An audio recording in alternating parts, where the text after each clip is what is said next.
Welcome to JTV news. Sanath నగర్లోని police station పరిధిలో విషాదం చోటు చేసుకుంది. హైదరాబాద్ సనత్ నగర్ జెక్ కాలనీలోని ఆకృతి ప్రెసిడెన్సీ అపార్ట్మెంట్ 2వ అంతస్తులోని 204 ఫ్లాట్లో విద్యుత్ ఘాతంతో ముగ్గురు మృతి చెందారు.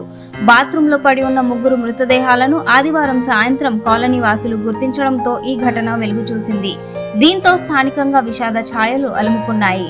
సమాచారం తెలుసుకున్న పోలీసులు అక్కడికి చేరుకొని దర్యాప్తు చేపట్టారు.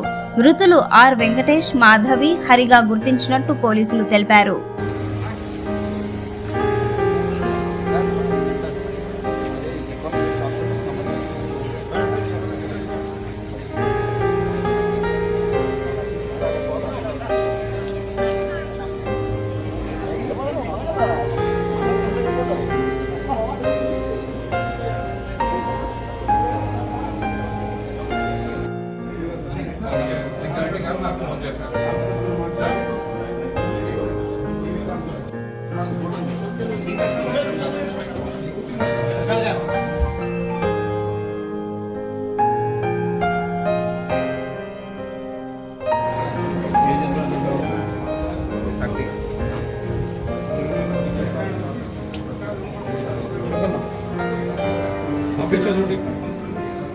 పంపించినా కదా ఎక్కడున్నావు